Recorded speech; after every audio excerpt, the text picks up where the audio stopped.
Hello hackers, अगर आप खुद को इंटरनेट पे 100% अनोनिमस रखना चाहते हो, यानी छुपा के रखना चाहते हो, अगर आप dark web, deep web, hidden web, surface web जैसे कंसेप्ट्स की वर्किंग समझना चाहते हो और साथ ही साथ ये जानना चाहते हो कि आखिर किस तरीके से हमने डार्क वेब की मदद से खुद को प्रैक्टिकली अनोनिमस रखना सीखा, सो लर्नर्स फॉर दैट हम आप सभी के लिए लेके आ गए हैं एक कंप्लीट कोर्स बीइंग अनोनिमस का, जिसे आप स्टार्टिंग से एंड तक कंप्लीट देखेगा। बिकॉज आपको यहाँ पे layers of internet, dark web, deep web, surface web, hidden web जिसे लोग मरियानास वेब भी कहते हैं, और साथ ही साथ अनोनिमस रहने की कई टेक्निक्स जो कि हमने डार्क वेब से भी सीखी है। ये सारी चीजें एक्चुअली कैसे वर्क करती है ये आपको इस वीडियो में प्रैक्टिकली समझ आएगा, और इस वीडियो को कंप्लीट देखने के बाद आप लोग मेरे इस क्वेश्चन का आंसर भी दे पाएंगे, जो कि ये है कि अनोनिमस रहने के लिए आपके हिसाब से बेस्ट टेक्निक क्या है। बट लर्नर्स, बिफोर स्टार्टिंग, अगर आप में से कोई भी इंटरेस्टेड है WSH वर्जन 3 में, WS ट्यूबटेक के एक well design complete ethical hacking curriculum में,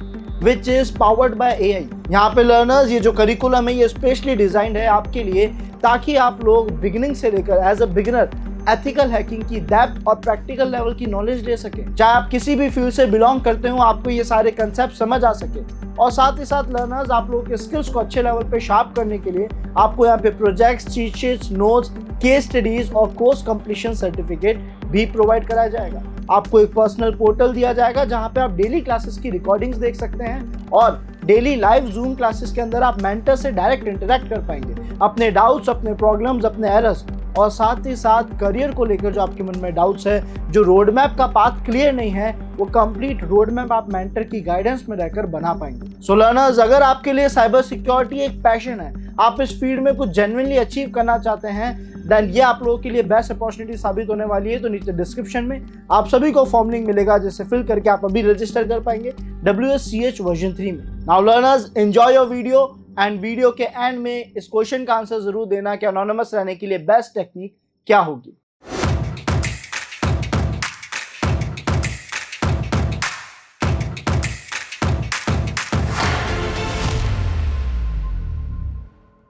स्टूडेंट्स, आज की इस वीडियो में हम देखने वाले हैं layers of internet. Basically anonymous रहने के इस कंसेप्ट में हमें लेयर्स ऑफ इंटरनेट को समझना होगा, बिकॉज वहां पे कुछ ऐसी लेयर्स है जैसे डार्क वेब के जरिए हम समझ सकते हैं कि खुद को अनोनिमस कैसे रखा जाए अच्छे लेवल पे। सो स्टूडेंट्स, बिना देरी करते हुए स्टार्ट करते हैं। सबसे पहले हमें यह समझना होगा कि एक URL क्या होती है, बिकॉज ये कनेक्टेड है हमारी लेयर्स ऑफ इंटरनेट से। कैसे कनेक्टेड है आइए देखते हैं। पहले देख लेते हैं यूआरएल होता क्या है। यूआरएल का full form students uniform resource locator होता है। जैसा कि इसका नाम है, शायद सर हर एक चीज का, हर एक रिसोर्स का, हर एक एसेट का या फाइल का जो इंटरनेट पर अपलोडेड है, उसके एड्रेस को शायद यूआरएल कहा जाता है। ये क्या है? वेब रिसोर्सेज की यूनिक आइडेंटिफायर है। हर एक वेब रिसोर्स को, रिसोर्स का मतलब है वेब पे अपलोडेड कोई भी कंटेंट, उसको यूनिकली आइडेंटिफाई करने में ये काम आता है। कैसा दिखता है? तो सर इसका फॉर्मेट बताता है कि इसमें सबसे पहले प्रोटोकॉल्स आए जाते हैं, जैसे HTTP, HTTPS या TCP। Then colon slash slash के बाद डोमेन नेम आता है नॉर्मली, जैसे wscubetech.com। अक्सर यहाँ पे पोर्ट भी देखी जा सकती है, नॉर्मली दिखती नहीं है, बट अदरवाइज 443 या 80 पोर्ट पे ये बातचीत करते हैं। उसके अलावा सर हमारे पास किसी फोल्डर का नाम आ सकता है। एग्जाम्पल के तौर पर मान लेते हैं इमेजेस नाम का फोल्डर हो, एंड देन फाइल आ सकता है, जैसे इमेजेस नाम के फोल्डर में logo.png नाम की कोई फाइल पड़ी है।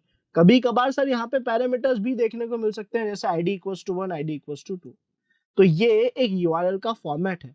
और अगर आप यहाँ पे देखें तो एग्जांपल के तौर पे URL लिखी भी गई है, जो कि है http://ws.com:80/auth, जो फोल्डर का नाम है, /login.ashx, एंड उसके बाद UID = 129 नाम का ये पैरामीटर है, और उसके अंदर वैल्यू जो है वो 129 है।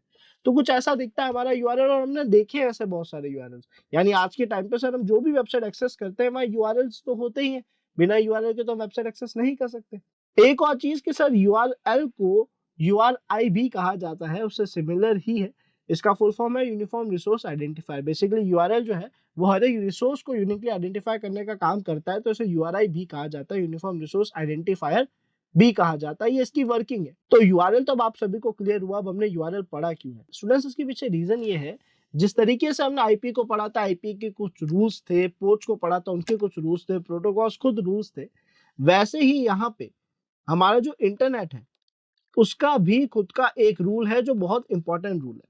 इंटरनेट का कहना यह है कि सर आपको मेरा अगर कोई भी डेटा एक्सेस करना है, कोई वेबसाइट एक्सेस करनी है, वेबसाइट की कोई फाइल एक्सेस करनी है, कोई वीडियो एक्सेस करनी है, कुछ भी एक्सेस करना है, इंटरनेट का कहना है कि बिना उसके कंप्लीट एड्रेस के, यानी बिना उस फाइल के एड्रेस के, आप उस कंटेंट को एक्सेस नहीं कर सकते। अब सर फाइल का एड्रेस क्या होगा? तो फाइल का एड्रेस होता है यूआरएल। इसका मतलब हमारा इंटरनेट हमें बता रहा है कि सर आप किसी भी चीज को अगर एक्सेस करना चाहते हैं, इंटरनेट की किसी भी फाइल को एक्सेस करना चाहते हैं, तो बिना यूआरएल के नहीं कर सकते। यानी आपको कोई भी पेज एक्सेस करने के लिए यूआरएल पता होना चाहिए। अब सवाल ये है कि सर हम ह्यूमंस को तो आईपी एड्रेस भी याद नहीं हो रहे थे, तभी उनका डोमेन नेम रखा गया, है ना? तो यूआरएल कैसे याद रख सकता है? क्या आपके लिए पॉसिबल है इस यूआरएल को याद रखना, या ऐसे जितने भी वेबसाइट्स आप एक्सेस करते हो उनके पूरे यूआरएल को याद रखना, क्या ये पॉसिबल है? सर ये तो पॉसिबल नहीं है। हम इंटरनेट पे कितनी फाइल्स ढूंढते हैं, कितनी फाइल्स एक्सेस करते हैं, हमें तो उनका यूआरएल याद नहीं है। और अगर यूआरएल याद नहीं है तो आज तक हम इंटरनेट का डेटा एक्सेस कैसे कर पा रहे हैं? तो वहां पे हमारी मदद कर रहे हैं हमारे सर्च इंजन, जैसे Google, Yahoo, Bing and XYZ, यानी डकडकगो और उसके अलावा और भी कुछ सर्च इंजन है। ये सब क्या है? सर्च इंजन है। तो हम इनके सर्च टैब में जाते हैं और कोई ना कोई कीवर्ड लिखते हैं, और उस कीवर्ड से रिलेटेड सारे यूआरएल्स हमें आज के टाइम पे हमारे सर्च इंजन लाके देते हैं। बिकॉज अगर हमारे पास यूआरएल नहीं होता तो हम उस रिसोर्स को, हम उस कंटेंट को कभी एक्सेस कर ही नहीं पाते। एक एग्जांपल यहाँ पे देख लेते हैं इसी से रिलेटेड, कि हम चलते हैं हमारे ब्राउजर में। सो यहाँ पे स्टूडेंट्स हमारे ब्राउजर पे चलते ही हमने लिखा, मान लेते हैं WS क्यूब हैकिंग। अब अगर आप सबसे मैं पूछूंगी कि आप सभी को WS क्यूब टेक के हैकिंग पेज का एड्रेस पता है, याद है? नहीं याद होगा।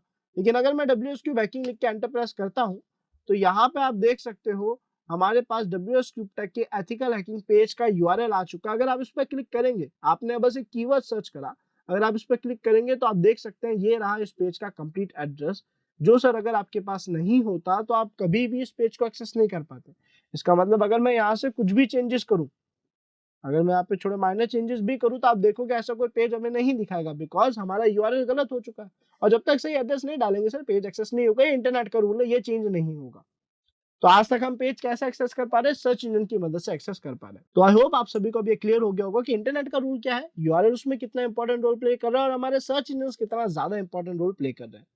अब बात करते हैं लेयर्स ऑफ इंटरनेट की। स्टूडेंट्स, एक बात हमने जरूर सुनी होगी कि आज के टाइम पे हम हमारे इंटरनेट का केवल और केवल 5% डेटा एक्सेस कर पा रहे हैं। हमारे इंटरनेट पे इतना सारा डेटा पड़ा है जिसमें से हम केवल 5% डेटा एक्सेस कर पा रहे हैं। क्या ये बात सच है कि नहीं, और अगर है तो इसका मतलब क्या है, ये अब हम समझेंगे।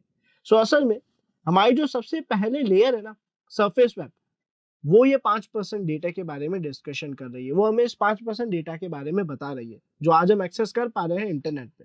उसके अलावा सर 95% डेटा ऐसा है जो आप एक्सेस नहीं कर पा रहे। तो पहले फोकस इस 5% पे करते हैं कि ये 5% क्या है और हम क्यों इतना ही एक्सेस कर पा रहे हैं।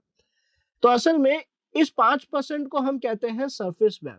और सरफेस वेब की डेफिनेशन हमें क्या समझाती है, सरफेस वेब का मतलब क्या है? तो सर ये इंटरनेट की कैटेगरी है, कोई हिस्सा नहीं है, कोई टुकड़ा नहीं है ना, या कोई जगह नहीं है।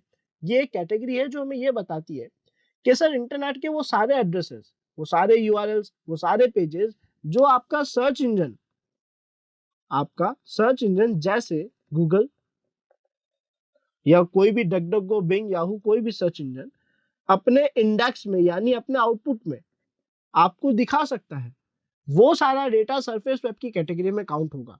यानी वो सारे यूआरएल्स, वो सारे पेजेस, वो सारे एड्रेसेस या वो सारा डेटा जो एक सर्च इंजन आपको अपने आउटपुट में दिखा सकता है, अपने इंडेक्स पे दिखा सकता है, जब आप कोई कीवर्ड सर्च करते हैं तब वो एड्रेस दिखा सकता है, वो डेटा सरफेस वेब के कैटेगरी में काउंट होता है। वो डेटा 5% डेटा है केवल। एग्जाम्पल के तौर पे हमारे सोशल अकाउंट से, मान लेते हैं हमारे इंस्टाग्राम अकाउंट पे, अगर आप लोग खुद के इंस्टाग्राम प्रोफाइल पे विजिट करते हो तो वहां पे आपको पासवर्ड अपडेट करने का ऑप्शन मिलता है, आपकी प्रोफाइल देखने का ऑप्शन मिलता है, आपकी जो बायोस डिटेल्स या फिर आपने जो पर्सनल डिटेल्स अपडेट कर रखी है, प्राइवेट इन्फॉर्मेशन, वो देखने का मौका मिलता है। एग्जाम्पल के तौर पे आपकी डेट ऑफ बर्थ हो गई, कॉन्टैक्ट डिटेल्स हो गई, ईमेल एड्रेस हो गया, ये सारी चीजें केवल आपको विजिबल है, लोगों को विजिबल नहीं है।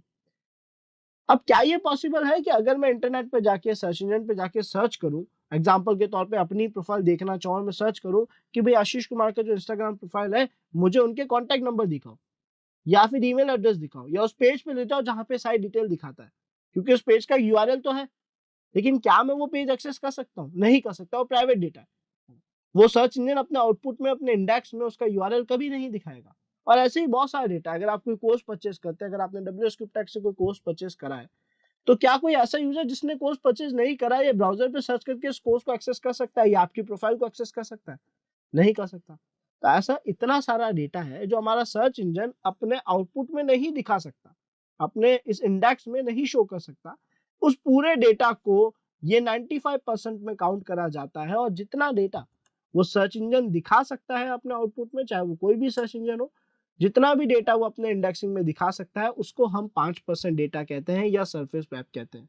आई होप सभी को क्लियर हो गया होगा कि सरफेस वेब क्या है। इंटरनेट का वो हिस्सा जो हमारा सर्च इंजन हमें अपने आउटपुट में दिखा सकता है, यानी जिसका यूआरएल हमें हमारा सर्च इंजन लाके दे सकता है। अब बात आती है इस 95% डेटा की, ये क्या है? तो ये 95% डेटा है हमारा डीप वेब।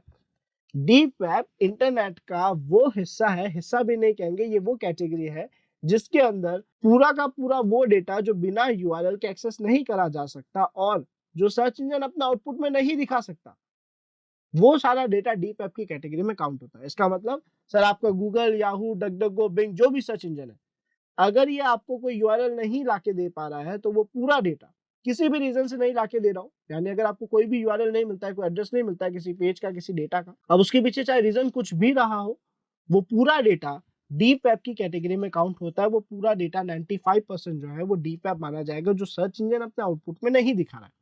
आई होप आप सभी को क्लियर हो गया होगा। अब सवाल ये है कि सर जो डार्क वेब है ये क्या है? तो इसी डीप वेब में एक छोटा सा पार्ट और है, जहां पे हम पार्ट तो नहीं कहेंगे, एक कैटेगरी और है कि सर इस डीप वेब में 95% में बहुत सारी यूआरएल्स है जो अलग अलग रीजन से सर्च इंजन नहीं शो कर रहा है। उन यूआरएल्स में से कुछ ऐसी वेबसाइट्स है, कुछ ऐसी जगह है जहां पे इलीगल एक्टिविटीज हो रही है। तो वो सारी वेबसाइट जहां पे इलीगल एक्टिविटीज परफॉर्म करी जा रही है, वो सारी वेबसाइट्स काउंट होती है डार्क वेब की कैटेगरी में। इसका मतलब कि इस 95% डेटा में से जितना भी डेटा इलीगल एक्टिविटीज कर रहा है, जितनी भी वेबसाइट इलीगल एक्टिविटीज कर रही है, वो सारी की सारी वेबसाइट डार्क वेब की कैटेगरी में ऑटोमेटिकली काउंट हो जाती है। आई होप आप सभी को क्लियर हो गया होगा, लेकिन यहाँ पे एक लेयर और बची हुई है, और इस लेयर का नाम है हिडन वेब। अब सवाल ये है कि हिडन वेब क्या है? तो सर हमारे इस 95% इंटरनेट में हमें पता है जहां इलीगल वेबसाइट वर्क कर रही है, जो इलीगल एक्टिविटीज हो रही है, वो डार्क वेब की कैटेगरी में काउंट होगा। लेकिन इसके अलावा वो सारा डेटा जो अभी तक डिस्कवर ही नहीं करा गया है, जो अभी तक लोगों को मिला ही नहीं है, जिसके यूआरएल, जिसके एड्रेस लोगों तक बिल्कुल नहीं पहुंचे हैं, वो पूरा का पूरा इंटरनेट कहलाता है हिडन वेब, या वो पूरा का पूरा डेटा कहलाता है हिडन वेब की कैटेगरी में, उसको काउंट करा जाता है, हम ये कह सकते हैं। और इसी पार्ट को समझने के लिए एक एग्जाम्पल लेते हैं। सो स्टूडेंट्स, यहाँ पे हुआ ये कि मैंने एक वेबसाइट बनाई, ठीक है। मैंने ध्यान रखा कि ये वेबसाइट गलती से भी सर्च इंजन पे इंडेक्स ना हो। इस वेबसाइट का जो एक्सेस है वो मेरे पास है, मेरे एक फ्रेंड के पास है, ठीक है, और एक और फ्रेंड के पास है, यानी हमारे दो, हम तीनों के पास इस वेबसाइट का एक्सेस है। हम तीनों ही इस वेबसाइट को एक्सेस करते हैं, हमारे अलावा कोई नहीं कर सकता, किसी को इसका एड्रेस नहीं पता है। अब मेरा सवाल आप सभी से ये है कि ये किस कैटेगरी में काउंट होगी? वेरी गुड स्टूडेंट्स, ये काउंट होगी हिडन वेब में। क्यों? क्योंकि सर अभी तक लोगों को नहीं मिली है। ऐसा तो है नहीं किसी ने बनाई नहीं है, बनाई है, और जिसने बनाई है उसके पास उसका एड्रेस होगा, लेकिन उस यूजर के अलावा बाकी किसी के पास उसका एड्रेस नहीं है, या फिर 3-4 जनों के अलावा, एक छोटे से ग्रुप के अलावा किसी के पास वो यूआरएल नहीं है इतने बड़े वर्ल्ड में, तो उस केस में उसको हम हिडन वेब मानेंगे। उस केस में हम इसको हिडन वेब की कैटेगरी में काउंट करेंगे। अब सर हुआ ये कि इसने अपने एक फ्रेंड को बताया, जिसके भी खुद के 3 फ्रेंड्स थे, और ऐसे ही करते करते बात शेयर होती गई, और एक टाइम आया जब किसी वेबसाइट में या किसी ब्लॉग में एक यूजर ने इसका लिंक अपलोड कर दिया, जो कि भी सर्च इंजन पे इंडेक्स नहीं हुआ है, या फिर मान लेते चलो इंडेक्स हो गया है ना। तो अब ये जो ब्लॉग है सर्च इंजन पे दिख रहा है, और वहां पे हमारा यूआरएल भी है। तो मुझे बताओ अब ये कौन सी कैटेगरी में काउंट होगी? अब ये वेबसाइट जो है कौन सी कैटेगरी में गिनी जाएगी? वेरी गुड, अब ये सरफेस वेब माना जाएगा। क्यों? क्योंकि सर ये सर्च इंजन पे इंडेक्स हो चुकी है। अब पता पड़ा कि सर यहाँ पे तो इलीगल एक्टिविटीज हो रही थी, तो अब क्योंकि यहाँ पे कोई क्राइम हो रहा था, तो सर्च इंजन ने क्या करा, इसे ब्लॉक कर दिया, इसे हटा दिया अपने इंडेक्सिंग से। सर्च इंजन ने इसे अपने इंडेक्सिंग से हटा दिया, किसी भी रीजन से हटाया हो, एग्जांपल ले रहे हैं हम बस। तो अब ये काउंट होगी हमारे डार्क वेब की कैटेगरी में, क्योंकि सर यहाँ पे इलीगल एक्टिविटीज हो रही थी, ये सर्च इंजन पे इंडेक्स नहीं है, तो इसको डार्क वेब की कैटेगरी में काउंट करा जाएगा। आई होप आप सभी को ये कंसेप्ट क्लियर हो गए होंगे कि deep web, dark web, surface web, hidden web क्या है। एंड अगर आप इस ethical hacking cyber security field में अपना करियर बनाना चाहते हैं, आप इसे एक पैशन के तौर पे देखते हैं, तो in that case learners, WS cube tech आप सभी के लिए क्या गया है, WSCH version 3 WS cube tech का complete ethical hacking boot camp which is powered by AI से लेस एक ऐसा कोर्स जो स्पेशली आप लोगों के लिए डिजाइन करा गया है, जो वैसे तो एक बिगनर्स करिकुलम में लर्नर्स, लेकिन ये आप लोगों को काफी डेप्थ और प्रैक्टिकल लेवल तक के टॉपिक्स भी सिखाएगा। और इतना ही नहीं, आपके स्किल्स को बेस्ट लेवल पे शार्प करने के लिए आपको यहाँ पे projects, cheat sheets, notes, case studies और कोर्स कंप्लीशन सर्टिफिकेट भी प्रोवाइड कराया जाएगा। आपकी daily classes live zoom app के जरिए होगी, जहां पे आप अपने मेंटर से डायरेक्टली इंटरेक्ट कर पाएंगे। आप अपने डाउट्स, अपने प्रॉब्लम्स और करियर को लेकर आपको जो सपोर्ट चाहिए अपने मेंटर से, वो आप डायरेक्टली ले पाएंगे। एक कंप्लीट रोड मैप आप मेंटर की मदद से बना पाएंगे। सो लर्नर्स, अगर हम एथिकल हैकिंग और साइबर सिक्योरिटी को एक पैशन के तौर पे देखते हैं, उसमें करियर बनाना चाहते हैं, then don't waste your time, just grab this opportunity now. नीचे डिस्क्रिप्शन में आप सभी को फॉर्म लिंक मिलेगा, जिस पर क्लिक करके आप अभी इनरोल कर पाएंगे WSCH वर्जन 3 में।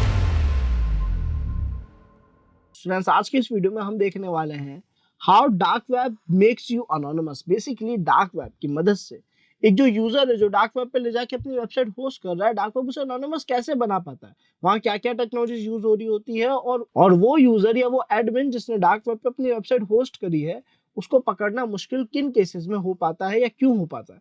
तो ये आज हम यहाँ पे देखेंगे। सबसे पहला पार्ट, हम सब डार्क वेब के बारे में थोड़ा बहुत अवेयर है कि सर इसे एक्सेस करने के लिए हमें चाहिए एक स्पेशल ब्राउजर। तो आप लेयर्स ऑफ सिक्योरिटी देखिएगा, यहाँ पे पहली सिक्योरिटी बता रही है कि आपके पास एक स्पेशल ब्राउजर होना चाहिए, जैसे टॉर ब्राउजर। उसी की मदद से आप डार्क वेब की किसी भी वेबसाइट को एक्सेस कर सकते हैं। दूसरा पार्ट जो बहुत इंपॉर्टेंट है कि सर किसी भी वेबसाइट को एक्सेस करने के लिए हमें चाहिए यूआरएल, यानी उसका डोमेन नेम। अब खास बात यह है कि डार्क वेब की जो वेबसाइट्स है वो होस्ट करी जाती है टॉर के जरिए, जिसकी वजह से उनका जो लिंक है, उनका जो डोमेन नेम है, वो कुछ ऐसा होता है जिसका एक्सटेंशन आप देख सकते हो .onion है। और ये याद रखना किसी के लिए भी पॉसिबल नहीं है। खैर सर, हम याद क्यों रखेंगे, हम कॉपी पेस्ट कर लेंगे। लेकिन कॉपी पेस्ट करने के बाद भी एक डिफिकल्टी और आ जाती है, यानी थर्ड लेयर ऑफ सिक्योरिटी आ जाती है कि आपके पास जो डोमेन नेम दिया गया है वो डायनामिक है। यानी एक एडमिन के पास जो डोमेन नेम है वो हर एक टाइम पीरियड के गैप से चेंज हो जाएगा, या फिर जब एडमिन चाहता है तब चेंज हो जाएगा। और ऐसा करने पर या ऐसा करने की वजह से अगर किसी सिक्योरिटी एक्सपर्ट के पास ये एड्रेस चला भी गया है ना, तो वो क्या होगा, कुछ देर बाद चेंज हो जाएगा, तो वो सिक्योरिटी एक्सपर्ट उस वेबसाइट तक नहीं पहुंच पाएगा, वो एड्रेस इनवैलिड हो जाएगा, बिकॉज कुछ देर बाद एक नया एड्रेस बन चुका है। तो ये यहाँ पे जो थर्ड लेयर ऑफ सिक्योरिटी और दे रहा है, यानी आपको डायनेमिक डोमेन नेम्स दे रहा है जो कि कंटिन्यूस चेंज होते जाते हैं, तो ये उन यूजर्स को और ज्यादा सेव कर देता है। हम साथ साथ ये भी समझेंगे कि वो किस केस में पकड़े जा सकते हैं और कैसे पकड़ना चाहिए, है ना। देन हम बात करते हैं फोर्थ लेयर ऑफ सिक्योरिटी की, जो बहुत ही ज्यादा स्ट्रॉन्ग लेयर है। वो ये है कि सर यहाँ पे layers of IP addresses provide कराई जाती है, कि sir 3 layers of IP address यहाँ पे प्रोवाइड कराई जाती है, और इनमें भी कुछ पॉइंटर्स है जो इसको बहुत ज्यादा सिक्योर बना देते हैं। तो यहाँ पे 3 लेयर्स का मतलब क्या है, किस तरीके से वर्क करता है कि मान लेते हैं यूजर ए को फेसबुक एक्सेस करना था, लेकिन वो अपनी आईपी से एक्सेस नहीं करना चाहता था, वो उस वेबसाइट को अनोनिमसली एक्सेस करना चाहता था, और उसके लिए उसने टॉर सर्विस का यूज दिया। तो उसने अपने सिस्टम में टॉर को स्टार्ट करा, चाहे टॉर ब्राउजर हो या टॉर का कोई भी सॉफ्टवेयर हो, जिसके बारे में आगे चल के देखेंगे। जब उसने इसे स्टार्ट करा तो ये वर्क किस तरीके से करता है, अब उसका जो पैकेट था, जो पहले डायरेक्ट फेसबुक तक पहुंच रहा था, जिसमें फेसबुक के पास उसका आईपी एड्रेस जा रहा था, जो भी था, एग्जांपल के तौर पे इसका आईपी मान लो 4.4.4.4 था, तो फेसबुक को पता पड़ रहा था कि इस आईपी से मेरे पास पैकेट आया है। लेकिन जब इसने टॉर को स्टार्ट करा, तब क्या होगा, इसके सिस्टम से सर पैकेट जाएगा सिस्टम नंबर ए पे, या आप कह सकते हो बी पे, क्योंकि ए तो हमने इसको अलॉट कर दिया था। सिस्टम नंबर बी पे जाएगा, सिस्टम नंबर बी उस पैकेट को भेजेगा सिस्टम नंबर सी पे, जो किसी अलग कंट्री में होगा। सिस्टम नंबर बी भी किसी अलग कंट्री में, किसी अलग जगह पे है ना। देन सिस्टम सी पे जाएगा, सिस्टम सी क्या करेगा, उसे सिस्टम डी पे भेजेगा। अब सिस्टम डी, जो कि एक अलग कंट्री में है, वो उस पैकेट को फेसबुक के पास भेजेगा। तो फेसबुक के पास आईपी किसका जाएगा, सर सिस्टम डी का, और फेसबुक रिप्लाई किसको करेगा, सिस्टम डी को ही करेगा। सिस्टम डी के पास रिप्लाई आएगा, वो उस रिप्लाई को सिस्टम सी को भेजेगा, सिस्टम सी उस रिप्लाई बी को भेजेगा, और सिस्टम बी उस रिप्लाई को सिस्टम ए के पास सेंड करेगा। तब जाके यूजर ए को फेसबुक का एक्सेस मिल जाएगा, और फेसबुक को आईपी दिखेगा तो केवल और केवल सिस्टम डी का। यानी यूजर ए की कोई भी डिटेल शेयर नहीं हुई, और फेसबुक का जो डेटा था, फेसबुक का जो पेज उसको एक्सेस करना था, इंटरनेट का कोई भी चीज जो उसे एक्सेस करनी थी, वो उस तक पहुंच चुकी है। और यही एक रीजन भी है कि हमारा टॉर का नेटवर्क जो है, या टॉर ब्राउजर जो है, वो इतना स्लो चलता है। असल में वो स्लो नहीं है, वो अपना काम बहुत अच्छे से कर रहा है। इशू बस ये है यहाँ पे, या फिर एक समझने वाला पार्ट ये है कि अब हमारा एक पैकेट डायरेक्ट न जाकर 3 सिस्टम से होते हुए जा रहा है तो ऑब्वियसली वो टाइम लेगा और 3 सिस्टम से होते हुए उसका रिप्लाई आ रहा है। तो वहाँ पे टाइम लगना लाज़मी है, टाइम लगेगा। तो हमें उस चीज़ को समझना पड़ता है, चाहे इंटरनेट कनेक्शन कितना ही अच्छा हो, ये चीज़ स्लो वर्क करेगी, है ना? लॉजिकली देखा जाए तो करनी भी चाहिए, 3 सिस्टम से होता हुआ पैकेट जा रहा है। और केवल ये सिक्योरिटी इतनी ही नहीं है, यानी इतना नहीं कि आपको 3 आईपी एड्रेस दे दिए अलग-अलग लेयर्स के, वो भी कुछ टाइम बाद चेंज हो जाएँगे, ये एक और पार्ट है कि सर ये आईपी एड्रेस भी डायनामिक है।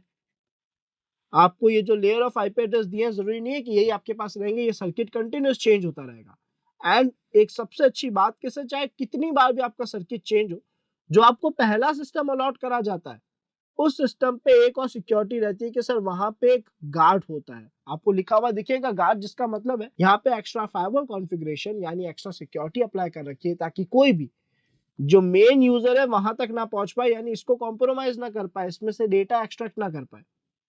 तो कुछ इस तरीके से Tor multiple layers of IP address के जरिए, या आप कह सकते हो 3 लेयर्स ऑफ आईपी एड्रेस के जरिए, एक ऑनियन की तरह, एक प्याज की तरह कुछ वैसी लेयर्स हमें आईपी एड्रेस की देता है और सिक्योरिटी की देता है ताकि हम कंप्लीट अनोनिमस रह सके। अब सर इस पूरी कंडीशन में ये जो डार्क वेब का एडमिन था जिसने अपनी वेबसाइट बनाई थी और उस वेबसाइट से रिलेटेड इसको डोमेन नेम मिला था, ये यूजर पकड़े कैसे जाते हैं? तो सर एक बार भी अगर किसी के हाथ में डोमेन लग जाए तो डोमेन के जरिए आईपी तो नहीं मिलेगी, क्योंकि यही 3 layers of IP in domains को भी दे रखी है। तो डोमेन से हम सर्वर की आईपी नहीं निकाल सकते, लेकिन डोमेन की मदद से सर हम वेबसाइट एक्सेस कर सकते हैं। और वेबसाइट में हमें पता है अगर आप कोई भी फॉर्म फिल करते हो, अपनी कोई भी डिटेल फिल करते हो, तो चाहे वो 10 सिस्टम से होकर जाए या 3 सिस्टम से होकर जाए, वो एंड में एडमिन के पास ही पहुंचेगी। तभी एडमिन उन डेटा को स्टडी करेगा और देखेगा कि हाँ भाई इस यूजर ने मुझसे ये प्रोडक्ट खरीदा है या ये चीजें करी है। इसका मतलब हमारा जो डेटा है उसकी जो एंड डेस्टिनेशन है वो ये एडमिन ही है।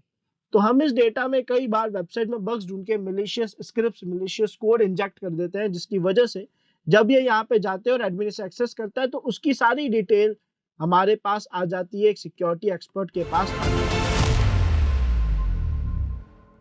स्टूडेंट्स, आज हम देखने वाले हैं बीइंग एनोनिमस के इस कंसेप्ट में कि अपना यूजर एजेंट चेंज करके हम खुद को कितना ज्यादा एनोनिमस रख सकते हैं, कितना सेफ रख सकते हैं। आई होप स्टूडेंट्स आप सभी को याद होगा जब हम एचटीटीपी रिक्वेस्ट और रिस्पांस को पढ़ रहे थे तो वहां पे हमारे पास एक रिक्वेस्ट हेडर था जिसका नाम यूजर एजेंट था, जो सर हमारी काफी सारी इंफॉर्मेशन ले जाकर सर्वर को बता देता है, जैसे कौन से ब्राउजर के जरिए वो पैकेट भेजा गया है, ब्राउजर का वर्जन क्या था, कौन से ऑपरेटिंग सिस्टम में ब्राउजर चल रहा था, उस ऑपरेटिंग सिस्टम का वर्जन क्या था, वो कितने बिट का था। ऐसी काफी सारी डिटेल्स एक यूजर एजेंट हेडर हमारी हर रिक्वेस्ट के साथ हर सर्वर को ले जाकर बताता है।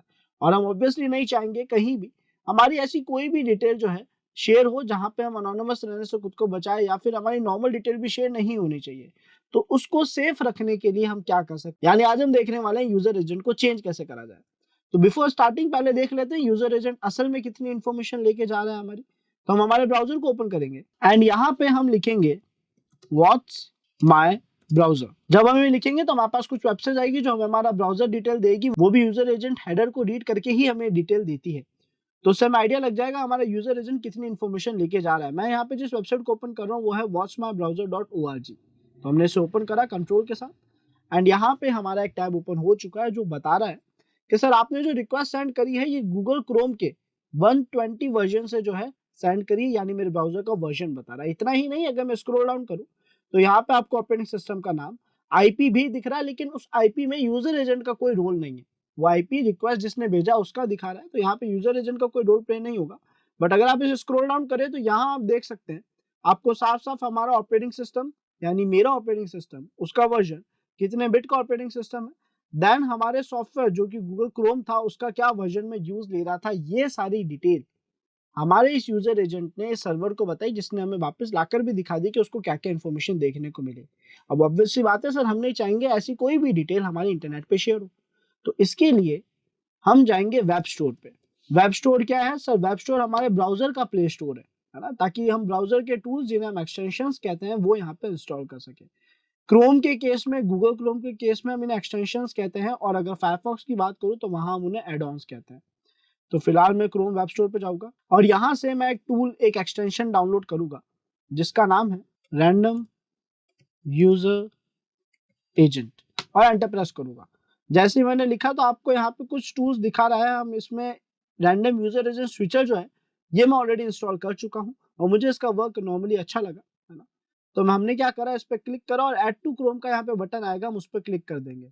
जस्ट बिकॉज मेरे पास पहले से एक्सटेंशन पड़ा है, इस वजह से यहाँ पे रिमूव फ्रॉम क्रोम का ऑप्शन आ रहा है, अदरवाइज यहाँ पे ऐड टू क्रोम का ऑप्शन आप सभी को विजिबल होगा। जब आप इस पे क्लिक करेंगे आपसे ज्यादा से ज्यादा एक कंफर्मेशन मांगेगा। चलो हम फिर से करके देख लेते हैं। मैं एक बार अपने क्रोम से हटा देता हूँ और आप देख सकते हैं जब आप लोग ओपन करेंगे तो आपको कुछ ऐसा दिखाएगा। हमने ऐड टू क्रोम पे क्लिक करा, उसके बाद ऐड एक्सटेंशन का हमसे परमिशन मांगा गया, हमने क्लिक करा और अब हमारा एक्सटेंशन, ये जो पजल का आपको छोटा सा एक पीस विजिबल है, यहाँ पे आप अपने एक्सटेंशन को देख पाएंगे। रैंडम यूजर एजेंट स्विचर यहाँ पे विजिबल है।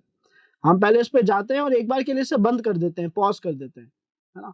तो हमने यहाँ पे क्या कर दिया, इसे पॉज कर दिया है।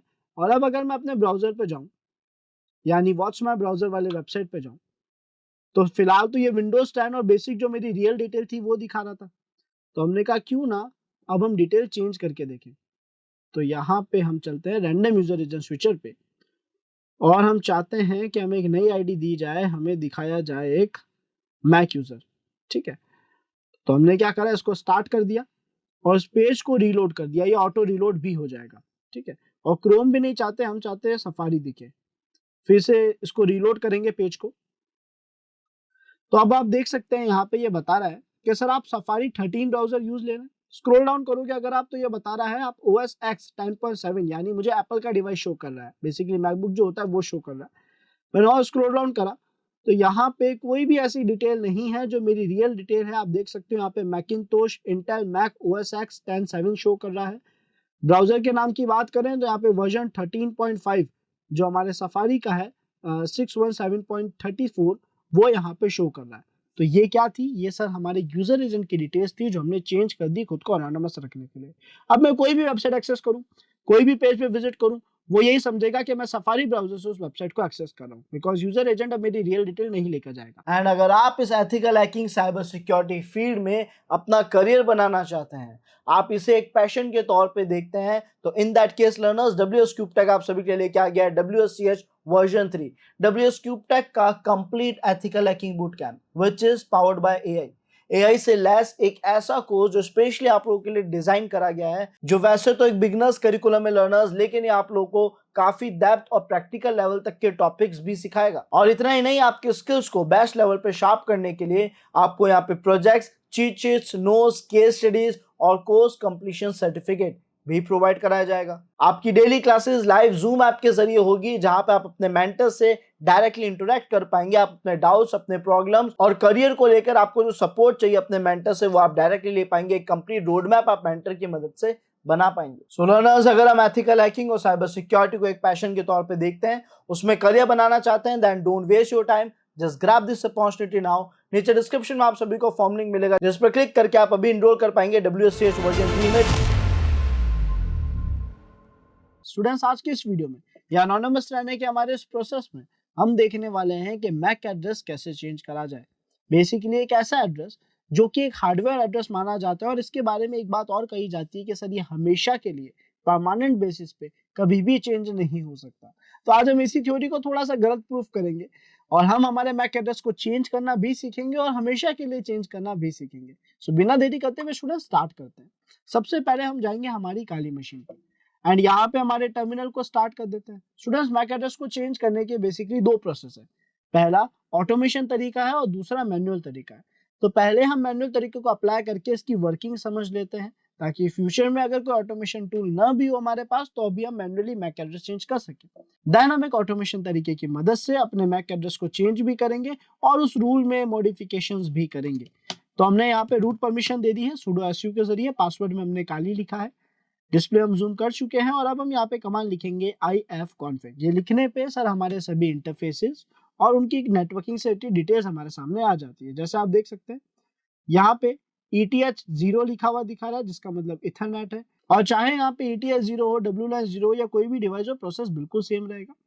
अब अगर आप इस इथरनेट की इंफॉर्मेशन में इस वेरिएबल पे ध्यान दें जिसका नाम है इथर, ETHER, इस वेरिएबल के अंदर आपको आपका मैक एड्रेस लिखा हुआ दिखेगा और ये मैक एड्रेस हम चेंज करना चाहेंगे। ऑब्वियसली बात है, एक हार्डवेयर एड्रेस और हार्डवेयर का नाम है ETH0। तो हम क्या करेंगे सर, हमें अक्सर ऐसा रिकमेंड करा जाता है कि कभी भी अगर आप किसी हार्डवेयर में चेंजेस करते हैं तो पहले उस हार्डवेयर को बंद करेंगे, देन उसमें मॉडिफिकेशन करेंगे। एक चलते हुए हम हार्डवेयर में कभी भी चेंजेस नहीं करते, लाइक हम कभी भी ऐसा नहीं करते कि हमारे चलते हुए कंप्यूटर में हम रैम या हार्ड डिस्क जो है उसको निकाल रहे हैं और वहाँ पे दूसरी हार्ड डिस्क या रैम या कोई भी डिवाइस लगा रहे हैं, ऐसा हम नहीं करते। तो वही सेम पॉलिसी हमें यहाँ पे फॉलो करनी है। हम क्या करेंगे, सबसे पहले डिवाइस को बंद करेंगे, उसके लिए कमांड लिखेंगे ifconfig, डिवाइस का नाम चाहे वो कुछ भी हो, wlan 0 तो wlan 0, mon 0 तो mon 0, ets 0 तो ets 0 एंड देन डाउन। इसका मतलब हम डिवाइस को बंद करना चाह रहे हैं। आप देखेंगे कुछ ही देर में जो डिवाइस है यहाँ पे डिस्कनेक्ट हुआ दिख जाएगा, है ना, पॉपअप आ जाएगा कि डिस्कनेक्ट हो चुका है, आ चुका है। अब हम क्या करेंगे, मॉडिफिकेशन करेंगे, यानी सेटिंग्स में चेंजेस करेंगे। इसका मतलब मैक एड्रेस को चेंज करेंगे। तो हमने यहाँ पे कमांड लिखा ifconfig ets0 एंड क्या चाहते हैं सर, हम इसमें हार्डवेयर में चेंजेस करना चाहते हैं, तो हमने लिखा hw एंड उसके बाद लिखा कि हार्डवेयर चेंजेस में करना क्या है कि सर इथर नाम का वेरिएबल है, उस वेरिएबल के आगे जो मैक एड्रेस है हमें वो चेंज करना है। बाय डिफॉल्ट मैक एड्रेस लिखा हुआ नहीं आएगा, हमें लिखना है, ये कमांड लिखना है। और जो मैक एड्रेस चाहे हम रख सकते हैं। एग्जांपल के तौर पे मैंने कहा AA रख दो, यानी मैंने यहाँ पे एंडिंग पेज में 4 टाइम्स A लिख दिया है और मैं चाहता हूँ ऐसा मेरा मैक एड्रेस शो हो। मैंने एंटर प्रेस करा। आई थिंक एक बार फिर से हम कमांड लिख देते हैं, ifconfig ets0 sw and AA। अब एंटर प्रेस करते हैं तो आप देख सकते हैं हमारे पास कोई भी एरर नहीं है। अब करना क्या है कि डिवाइस को वापस स्टार्ट करना पड़ेगा। तो हम यहाँ पे कमांड लिखेंगे ifconfig ets0 up, उसको स्टार्ट करने के लिए एंटर प्रेस करा। सो आई थिंक स्टूडेंट्स हमारी तरफ से सारी कॉन्फ़िगरेशंस हो चुकी है। अब हम ifconfig कमांड लिखेंगे और देखना चाहेंगे कि क्या हमारा मैक एड्रेस चेंज हुआ है या नहीं। सो आप देख सकते हैं ets0 के अंदर जो इथर में अब एड्रेस है वहां पे लास्ट में 4 टाइम्स A शो हो रहा है। इसका मतलब हमारा मैक एड्रेस सक्सेसफुली चेंज हो चुका है। ये मैनुअल तरीका था मैक एड्रेस को चेंज करने का, ठीक है। अब बात करते हैं ऑटोमेशन तरीके की, लेकिन इससे पहले कि हम ऑटोमेशन तरीके पे डिस्कशन करें, ऑटोमेशन तरीका क्या उसको समझे, आपको मैक एड्रेस के बारे में एक और चीज मैं बताना चाहूंगा। सो स्टूडेंट्स असल में हमारे इस मैक एड्रेस को चेंज करने के प्रोसेस में हमें एक पार्ट और समझना है कि हमारे सिस्टम में हमारा जो मैक एड्रेस है वो 3 लेयर्स में रखा हुआ होता है। बेसिकली इसके लिए 3 लेयर्स बना रखी है। सबसे पहली लेयर का नाम होता है परमानेंट लेयर, ठीक है। अभी जो परमानेंट लेयर है इसमें सर हमारा जो ओरिजिनल मैक एड्रेस है वो ही रहता है और ये चेंज नहीं होता, ये बात बिल्कुल सच है, ठीक है। लेकिन सर जब भी हम किसी से कम्युनिकेशन करते हैं तो हर एक यूजर को जो मैक एड्रेस विजिबल होता है वो परमानेंट लेयर का विजिबल नहीं होता है, वो उसको मैक एड्रेस विजिबल होता है करंट लेयर का। यानी हमारे पास अभी यहाँ पे 2 लेयर्स हमें शो हो रही है, एक करंट लेयर और एक परमानेंट मैक एड्रेस की लेयर। अब करंट हो चाहे परमानेंट हो, बाय डिफॉल्ट दोनों में ही पहले तो मैक एड्रेस ओरिजिनल वाला ही लिखा हुआ होता है, यानी जो आपका ओरिजिनल मैक एड्रेस है वही आप परमानेंट लेयर में भी लिखा हुआ दिखेगा। बस फर्क इतना है कि आप जितने भी ऑपरेशंस परफॉर्म करेंगे, आपका सिस्टम जितने भी ऑपरेशंस परफॉर्म करेगा सब जगह जो मैक एड्रेस जाएगा वो करंट लेयर का ही जाएगा बाय डिफॉल्ट। सर एक और लेयर यहाँ पे होती है जिसको हम कहते हैं न्यू लेयर, या आप कह सकते हो न्यू मैक एड्रेस, है ना। फिलहाल न्यू लेयर लिख देता हूँ, आपके लिए समझना ज्यादा आसान होगा। तो अभी जो न्यू लेयर है ये बाय डिफॉल्ट वैसे तो खाली ही है और लोगों को दिखती नहीं है, लेकिन अगर इसमें डेटा है तो सबसे पहले ये दिखेगी। देन अगर कोई और एक्स्ट्रा एफर्ट्स डाले भी तो ज्यादा से ज्यादा ये वाली लेयर दिखेगी, यानी करंट लेयर दिखेगी। परमानेंट मैक एड्रेस की जो लेयर है वो लोगों को नहीं दिखती, जिससे भी हम कम्युनिकेशन करते हैं उन यूजर्स को परमानेंट मैक एड्रेस की लेयर नहीं दिखती। अब सर बाय डिफॉल्ट तो करंट में भी ओरिजिनल मैक एड्रेस है और न्यू में कोई मैक एड्रेस नहीं है, तो हम क्या करते हैं, मैक एड्रेस चेंज करते हैं। सर जब पहली बार आप मैक एड्रेस चेंज करोगे तो आपको क्या होगा, नया मैक एड्रेस मिलेगा। जैसे मान लेते हैं हमें मिला न्यू मैक 1, है ना, नया मैक एड्रेस मिला, पहला नया मैक एड्रेस मिला।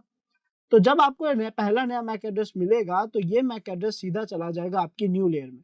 इसका मतलब आपकी न्यू लेयर में अब एक मैक एड्रेस आ चुका है जो कि है न्यू मैक 1।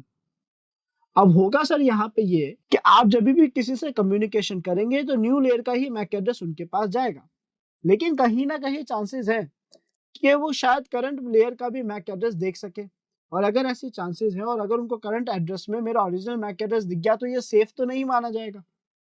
और अगर मैं करंट लेयर के मैक एड्रेस को चेंज कर सकता हूँ तो क्यों ना चेंज कर दिया जाए। तो हम क्या करते हैं सर, हम फिर से, यानी हमने यहाँ पे क्या करा था, पहले टाइम में जब मैक एड्रेस चेंज करा तो हमारे पास आया न्यू मैक एड्रेस 1 जो कि पहुंच गया न्यू लेयर के अंदर। लेकिन सर जब हम second time Mac address change करेंगे, सेम कमांड रन करके मैक एड्रेस चेंज करेंगे, लेकिन जब सेकेंड टाइम इस काम को करेंगे तो हमारे पास आएगा न्यू मैक 2।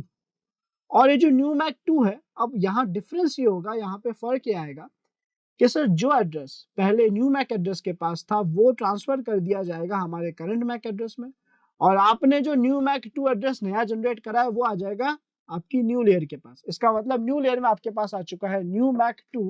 एंड सर हमारी ये जो करंट लेयर थी, इस करंट लेयर में हमारे पास कौन सा मैक एड्रेस आ जाएगा, इसमें आ जाएगा न्यू मैक 1 जो पहले न्यू लेयर में था, यानी न्यू में जो डेटा था वो करंट में ट्रांसफर हो जाएगा और जो भी हम नया डेटा लिखेंगे वो न्यू के अंदर ऐड हो जाएगा। अब आप जितनी बार भी ये करोगे प्रोसेस सेम रिपीट होगा, परमानेंट में कोई भी चेंजेस नहीं होंगे, लेकिन ये लोगों को विजिबल भी नहीं होगा। विजिबल कौन सा होगा सर, करंट लेयर और new layer only. I hope students इतना आप सभी को क्लियर हुआ होगा, और इसी चीज को एक बार प्रैक्टिकल करके और अच्छे से कंफर्म कर लेते हैं। तो हम चलेंगे हमारे टर्मिनल पे, और इस बार हम मैक एड्रेस चेंज करेंगे ऑटोमेशन तरीके से, जिसमें हम एक टूल यूज लेने वाले हैं जिसका नाम है मैक चेंजर। तो हमने यहाँ पे लिखा मैक चेंजर, और हमें इसको यूज लेने के बारे में आइडिया नहीं है कि कैसे वर्क करेगा, है ना, स्पेलिंग सही कर देते हैं इसकी। हमने यहाँ पे लिख दिया -h, यानी इसकी हेल्प शो हो जाए। एंटर प्रेस करा तो इसकी हेल्प हमारे सामने आ चुकी है, जिसमें स्टार्टिंग का तो हेल्प बता रहा है, देन वर्जन बता रहा है, देन बोल रहा है आपके जो मैक एड्रेस है हम दिखाने में भी हेल्प कर सकते हैं, यानी आपके पास करंटली कौन सी लेयर में क्या मैक एड्रेस है, ये -s के जरिए आप देख सकते हैं, शो के जरिए। ई का मतलब है कि जो आपके लास्ट के 3 पेयर्स होते हैं जिसको हम डिवाइस आईडी कहते हैं, ये वो लास्ट की 3 पेयर्स चेंज कर देगा। और ऐसे ही हमारे पास एक ऑप्शन है -p, जिसका मतलब है कि ये आपको वापस आपके ओरिजिनल मैक एड्रेस लाकर दे देगा, है ना। इसका मतलब अगर आप कभी चाहते हैं कि मैं अपना मैक एड्रेस चेंज नहीं करना चाहता और उसे वापस ओरिजिनल वैल्यू में लाना चाहता हूं, तो वहां पे -p आपके लिए यूजफुल है। उसके अलावा -r में रैंडम मैक एड्रेस मिल जाएंगे, -m के जरिए आप मैन्युअल मैक एड्रेस सेट कर सकते हैं, जो चाहे वैसा, जैसे हमने कुछ देर पहले करा था। और -l के जरिए आप बहुत ही अच्छा डेटा देख सकते हैं, वो ये है कि आप सारे वेंडर्स और उनको क्या मैक एड्रेस दे रखा है वो देख सकते हैं। हमें पता है मैक एड्रेस के स्टार्टिंग के जो 3 पेयर्स होते हैं वो वेंडर के होते हैं, यानी उस मैन्युफैक्चरर के जिसने डिवाइस बनाया, जैसे एप्पल, गूगल, सैमसंग, याहू, कोई भी कंपनी हो, तो उनके जो स्टार्टिंग के 3 पेयर्स हैं वो उनको क्या दे रखे हैं वो हम -l के जरिए देख सकते हैं। अगर इसे आप देखना चाहें एक बार, तो हम यहाँ पे फिर से लिखेंगे मैक चेंजर एंड -l और एंटर प्रेस कर देंगे। -l का मतलब है लिस्ट बताओ। तो आप देख सकते हो यहाँ पे सारे वेंडर्स और उनको अलॉट करे गए जो मैक एड्रेस के स्टार्टिंग के 3 पेयर्स होते हैं वो यहाँ पे हमें बताए जा रहे हैं। अब चाहे वो हमारा सैमसंग हो, एप्पल हो, सिस्को हो, या कोई भी कंपनी हो, चाहे ये देखो सैमसंग आपको विजिबल होगा, है ना, यहाँ पे नोकिया आपको विजिबल होगा, तो आप जो डिवाइस चाहें उसको बना सकते हैं। तो हम चाहेंगे कि हम अपने डिवाइस को एक बार नोकिया के डिवाइस में कन्वर्ट करके देखें, यानी जो भी हमारा मैक एड्रेस देखे उससे ये लगे कि हम एक नोकिया का डिवाइस यूज ले रहे हैं। तो हमने इसे कॉपी करा, देन उसके बाद डिस्प्ले को करते हैं हम क्लियर, और अब हम लिखेंगे मैक चेंजर। यूज लेने का तरीका बहुत ईजी है, मैक चेंजर लिखो और उसके अलावा आपके डिवाइस का नाम लिख दो, जैसे ETH0 जिसका आप मैक एड्रेस चेंज करना चाहते हो। -m लिख दिया मैनुअल के लिए, और इसके आगे मैंने स्टार्टिंग के 3 पेयर तो पेस्ट कर दिया, एंडिंग के 3 पेयर्स भी पेस्ट कर देता हूँ, जो कुछ भी रख सकते हैं। तो 54 A5 A5 एंड अब अगर हम एंटर प्रेस करते हैं तो सर हम यहाँ पे देख पा रहे हैं हमारे पास एक लेयर है परमानेंट मैक एड्रेस की, जिसमें हमारा ओरिजिनल मैक एड्रेस लिखा हुआ दिखेगा, ठीक है। दूसरी लेयर है करंट मैक एड्रेस की, जिसके अंदर सर हमारा जो लास्ट मैक एड्रेस था वो विजिबल है, जो हमने मैन्युअली ऐड करा था। और तीसरी जो हमारी लेयर है वो न्यू लेयर की है, जो अभी अभी हमने ऐड करा है, जिसमें स्टार्टिंग के जो 3 पेयर है वो बता रहे हैं कि सर आप एक नोकिया का डिवाइस यूज ले रहे हैं। सेम कमांड को सर अगर हम फिर से रन करेंगे तो जो मैक एड्रेस हमारी न्यू लेयर में था वो करंट लेयर में ट्रांसफर हो जाएगा और नया वाला मैक एड्रेस न्यू लेयर में आ जाएगा। तो हमने फिर से एंटर प्रेस करा, आप देख सकते हैं कि अब हमारी न्यू लेयर में भी सेम एड्रेस है और हमारी करंट लेयर में भी सेम एड्रेस है, यानी अब अगर मैं कोई भी एक्टिविटी करता हूँ, किसी से भी कम्युनिकेशन करता हूँ, तो सबको मेरा नया मैक एड्रेस ही दिखेगा जो कि नोकिया डिवाइस का है। किसी को भी मेरा ओरिजिनल मैक एड्रेस विजिबल नहीं होगा, क्योंकि परमानेंट लेयर तक केवल एक यूजर पहुंच सकता है, वो मैं खुद हूँ, यानी रूट यूजर। और अगर किसी यूजर के पास मेरे सिस्टम का कंट्रोल आ चुका है, उसने मेरे सिस्टम को कॉम्प्रोमाइज कर लिया है और वो परमानेंट लेयर देखने तक पहुंच चुका है, तो वहां पे फिर एनोनिमस रहने का सेंस ही नहीं बचता। यानी सिस्टम भी कॉम्प्रोमाइज हो चुका है, तो उसका मैक एड्रेस चेंज करके हमें कोई फायदा नहीं होने वाला। लेकिन तब तक सबको हमारा न्यू या करंट लेयर ही विजिबल होगा जो हम चेंज कर चुके हैं। अब यहाँ भी एक प्रॉब्लम है स्टूडेंट्स। प्रॉब्लम क्या है, इसको समझने की कोशिश करते हैं। तो हुआ ये कि सर हमने मैक एड्रेस तो चेंज कर दिया, लेकिन साथ साथ हमने ये भी पढ़ा था कि हमारे मैक एड्रेस का एक रूल है, और वो ये है कि मैक एड्रेस हमेशा के लिए कभी चेंज नहीं होता। इसका मतलब कि सर आपके पास था पहले एक ओरिजिनल मैक एड्रेस, आपने क्या करा, चेंज करा उसको न्यू मैक एड्रेस में कर दिया, हमने करंट और न्यू दोनों लेयर्स में चेंज कर दिया, न्यू मैक एड्रेस ऐड कर दिया। लेकिन रूल ये कहता है, मैक एड्रेस में होता असल में ये है कि जब सिस्टम रिबूट होता है, इसका मतलब रीस्टार्ट होता है, चाहे किसी भी तरीके से हो, चाहे बटन से हो, फोर्सफुली हो, या आप मैन्युअली इसको रीस्टार्ट करें, किसी भी तरीके से आप रिबूट करें बेसिकली सिस्टम को, तो जब सिस्टम रीस्टार्ट हो रहा होता है यानी फिर से स्टार्ट हो रहा होता है, देन वहां पे वो ऑटोमेटिकली अपना ओरिजिनल मैक एड्रेस वापस लेकर आ जाता है। इसका मतलब सर हमने नया मैक एड्रेस चेंज करा, और अगर किसी भी रीजन से मेरा वो डिवाइस या वो सिस्टम रिबूट हुआ यानी रीस्टार्ट हुआ, तो वापस ओरिजिनल मैक एड्रेस आ जाता है। इसका मतलब सिस्टम रिबूट होते ही हमारा नया मैक एड्रेस चला गया, यानी लाइफ टाइम के लिए जितनी बार भी सिस्टम रीस्टार्ट होगा या वो डिवाइस रीस्टार्ट होगा, मुझे हर बार मैक एड्रेस फिर से ऐड करना पड़ेगा। तो आई थिंक कहीं ना कहीं ये रूल सही था कि मैक एड्रेस हमेशा के लिए चेंज नहीं हो सकता, एक बार तो चेंज हो गया। लेकिन हमने यहाँ पे सोचा कि क्यों ना अगर हम ऐसा करें कि हम बनाए एक प्रोग्राम, एक ऐसा प्रोग्राम जो मैक एड्रेस चेंज करने का काम करता है ना। तो यहाँ पे मैक एड्रेस चेंज करने वाले प्रोग्राम को अगर हम सिस्टम के स्टार्ट होने वाली सर्विसेज के साथ रन कर दें, यानी सिस्टम के रिबूट पे इसको भी एग्जीक्यूट कराएं, तो कैसा हो। यानी ऐसा होगा कि सर आपने एक नया मैक एड्रेस रखा, आपका सिस्टम रीस्टार्ट हुआ, आपके पास ओरिजिनल मैक एड्रेस वापस आ गया, लेकिन बीच में आपने क्या करा, एक और प्रोग्राम रन कर दिया जो मैक चेंजर का था, यानी मैक चेंजिंग के लिए आपने एक प्रोग्राम रन करा जिसने वापस आपको न्यू मैक दे दिया, और जैसे ही सिस्टम स्टार्ट हुआ आपके सामने वापस आपका न्यू मैक एड्रेस आ चुका था। इसका मतलब अब सिस्टम कितनी बार भी रिबूट हो, वो अपने ओरिजिनल लेयर में जाएगा, ओरिजिनल मैक एड्रेस में कन्वर्ट होगा, लेकिन जैसे ही मेरा प्रोग्राम फिर से रन होगा, जो मैंने सिस्टम बूट पे रन करा दिया है, यानी सिस्टम के रीस्टार्ट होने पर उसको भी एग्जीक्यूट करा दिया है, तो जितनी बार ओरिजिनल मैक एड्रेस आएगा वापस न्यू मैक एड्रेस आ जाएगा, और हर एक को, हर यूजर को, या पूरे लाइफ टाइम जितनी बार भी सिस्टम रीस्टार्ट हो, सबको मेरा न्यू मैक एड्रेस ही विजिबल होगा। आई होप आप सभी को कंसेप्ट बहुत अच्छे से क्लियर हो गया होगा। अब हम इसी चीज को प्रैक्टिकल करके देखना चाहेंगे कि पहली बात ये प्रोग्राम कैसे बनाए, फिर इस प्रोग्राम को टेस्ट करेंगे कि रन हो रहा है कि नहीं हो रहा है, देन इसको हम सिस्टम की रिबूट सर्विसेज में ऐड कर देंगे। तो चलते हैं हमारी काली मशीन की तरफ, और यहाँ पे हम लिखेंगे gedit और एक फाइल बनाएंगे मैक चेंज करने के लिए। तो हमने यहाँ पे लिखा change mac.sh, इस फाइल का एक्सटेंशन .sh रख रहे हैं, मैंने एंटर प्रेस करा, एक बिल्कुल न्यू फाइल क्रिएट हमने यहाँ पे करी है। तो कोई बहुत ज्यादा हाई लेवल की प्रोग्रामिंग या कोडिंग हमें यहाँ नहीं करनी है, हमें बस अपने जो कमांड्स थे वो यहाँ पे एज इट इज पेस्ट करने हैं जो हम इससे रन करवाना चाहते हैं। यही शायद प्रोग्रामिंग की खास बात है, बिकॉज एक ऐसी प्रोग्रामिंग है जो हमारे टर्मिनल कमांड्स को रन करने में हमारी मदद करती है। तो हमने क्या करा, हमारा जो लास्ट कमांड था जो हमें रन करना था उसे कॉपी कर लिया, ठीक है, एंड यहाँ पे हमारी इस फाइल में फिर से हम एंटर हुए, और इस फाइल में उस कमांड को एज इट इज मैंने पेस्ट कर दिया। एक बार पेस्ट किया, दो बार पेस्ट किया, तीन बार पेस्ट किया। तीन बार पेस्ट करने का मतलब ये है कि ये कमांड जो है ये तीन बार एग्जीक्यूट होगा। पहली बार में न्यू लेयर में पहुंच जाएगा, दूसरे में करंट लेयर में पहुंच जाएगा, और फिर भी क्रॉस वेरिफिकेशन के लिए मैं कह रहा हूँ प्रॉपर हमें कंफर्म हो जाए कि कहीं कोई गैप ना आ गया हो, कोई इशू ना हो गया हो, तो मैंने तीन बार रन कर दिया अपनी सिक्योरिटी के लिए, ताकि मैं कंफर्म हो जाऊं कि न्यू लेयर और करंट लेयर में मैक एड्रेस 100% और सक्सेसफुल चेंज हो चुका है। मैंने इस फाइल को सेव करा और क्लोज करा। अब हमें पता है कि सर अगर हम ls-l लिखकर इस देखें तो हम ये देख सकते हैं कि हमारी जो मैक चेंजर वाली फाइल है या चेंज मैक एड्रेस वाली फाइल है, ये रही change mac address.sh वाली फाइल। ये एक ऐसी फाइल है जो लिनक्स ने अभी भी बनाई है, और लिनक्स किसी भी फाइल को बाय डिफॉल्ट एग्जीक्यूटेबल परमिशन नहीं देता, तो यहाँ इसके पास केवल रीड और राइट की परमिशन है। अब हम ये चाहेंगे कि इसके पास एग्जीक्यूटेबल परमिशन आ जाए, जिसके लिए हम कमांड यूज लेंगे chmod +x and then change mac.sh, file का नाम, एंटर प्रेस करा। अगर फिर से ls-l लिखेंगे तो हम देख सकते हैं कि इस बार हमारी change mac.sh के पास रीड, राइट और एग्जीक्यूट तीनों परमिशंस अवेलेबल है। अब हम इस फाइल को रन कर सकते हैं। तो पहले रन करके देखेंगे सही से काम कर रही है या नहीं, उसके बाद इसको हम उन सर्विसेज में ऐड करेंगे कि सिस्टम के रिबूट होते ये भी रन हो जाए। तो हम डिस्प्ले को क्लियर करते हैं और यहाँ पे लिखते हैं $change-mac.sh, फाइल का नाम लिखा, एंटर प्रेस करा।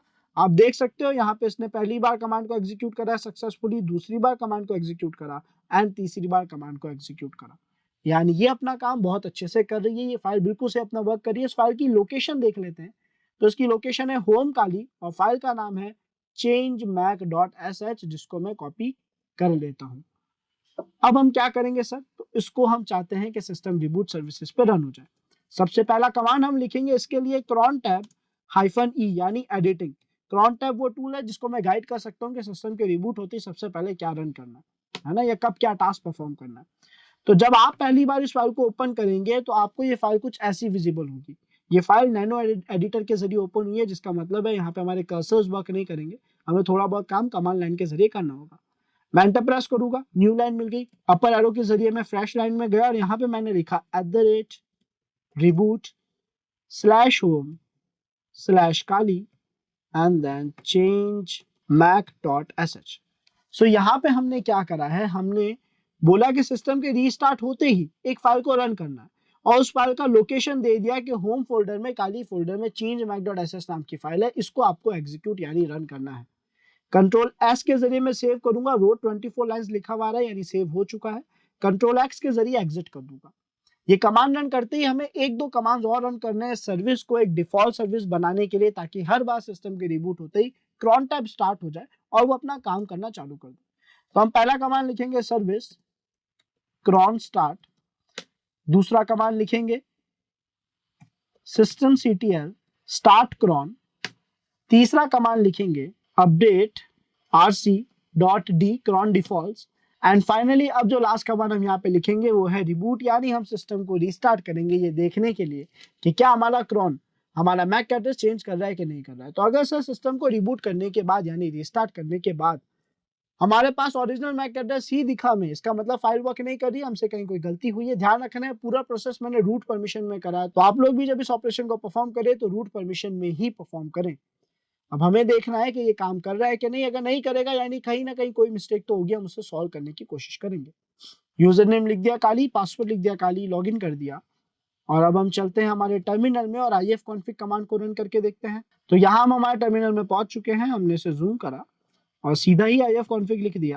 तो आप देख सकते हैं हमारा जो मैक एड्रेस है वो A5 है, बिल्कुल वही मैक एड्रेस है। एंड अगर आप इस ethical hacking cyber security field में अपना करियर बनाना चाहते हैं, आप इसे एक पैशन के तौर पे देखते हैं, तो in that case learners WS CubeTech आप सभी के लिए लेके आ गया है WSCH वर्जन 3, WS CubeTech का complete ethical hacking boot camp which is powered by AI से लेस एक ऐसा कोर्स जो स्पेशली आप लोगों के लिए डिजाइन करा गया है, जो वैसे तो एक बिगनर्स करिकुलम में लर्नर्स, लेकिन ये आप लोगों को काफी डेप्थ और प्रैक्टिकल लेवल तक के टॉपिक्स भी सिखाएगा। और इतना ही नहीं, आपके स्किल्स को बेस्ट लेवल पे शार्प करने के लिए आपको यहाँ पे projects, cheat sheets, notes, case studies और कोर्स कंप्लीशन सर्टिफिकेट भी प्रोवाइड कराया जाएगा। आपकी daily classes live zoom app के जरिए होगी, जहां पे आप अपने मेंटर से डायरेक्टली इंटरेक्ट कर पाएंगे। आप अपने डाउट्स, अपने प्रॉब्लम्स और करियर को लेकर आपको जो सपोर्ट चाहिए अपने मेंटर से, वो आप डायरेक्टली ले पाएंगे। एक कंप्लीट रोड मैप आप मेंटर की मदद से बना पाएंगे। सो लर्नर्स, अगर हम एथिकल हैकिंग और साइबर सिक्योरिटी को एक पैशन के तौर पे देखते हैं, उसमें करियर बनाना चाहते हैं, then don't waste your time, just grab this opportunity now. नीचे डिस्क्रिप्शन में आप सभी को फॉर्म लिंक मिलेगा, जिस पर क्लिक करके आप अभी इनरोल कर पाएंगे WSCH वर्जन 3 में। स्टूडेंट्स, बीइंग अनोनिमस के हमारे इस प्रोसेस में आज हम देखने वाले हैं कि आईपी एड्रेस के जरिए हम अनोनिमस कैसे रह सकते हैं। और इसी आईपी एड्रेस के जरिए अनोनिमस रहने में हमारे पास नॉर्मली दो टर्म्स आती है और एक कंफ्यूजन भी आता है कि सर VPN या प्रॉक्सी दोनों में से बेस्ट कौन है अनोनिमस रहने के लिए, या फिर अच्छे लेवल पर अनोनिमस रहने के लिए दोनों में से बेस्ट किसे माना जाए। सो बिना देरी करते हुए स्टार्ट करते हैं स्टूडेंट। सबसे पहले समझते हैं VPN के बारे में। VPN का full form students virtual private network होता है, और जैसा कि इसका नाम है यहाँ पे होता यह है कि आपको एक प्राइवेट नेटवर्क प्रोवाइड कर दिया जाता है, यानी एक सिस्टम प्रोवाइड कर दिया जाता है जो एक मीडिएटर का वर्क करेगा।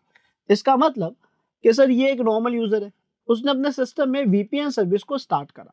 जब VPN सर्विस को स्टार्ट करा तो उस सिस्टम को एक नया सिस्टम अलॉट हो चुका है, एक VPN सिस्टम अलॉट हो चुका है। और इसमें खास बात यह है कि सर ये जो सिस्टम है इसके पास एक पब्लिक आईपी एड्रेस है, एग्जांपल के तौर पे 1.1.1.1 एंड इसका एक पोर्ट ओपन है, मान लेते हैं पोर्ट नंबर 81।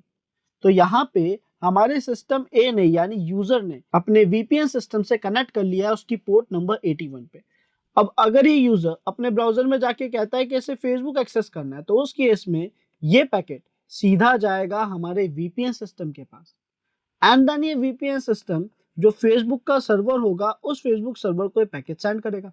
फेसबुक का सर्वर पैकेट को रीड करेगा, देखेगा सारी रिक्वेस्ट जो है वो एक जेन्युइन रिक्वेस्ट है, तो वो उसका रिप्लाई देगा। लेकिन किसको देगा, या फिर सवाल ये है कि फेसबुक के सर्वर को किसका आईपी एड्रेस दिखा होगा, ये पैकेट जो है ये किस आईपी एड्रेस से आता हुआ दिखा होगा।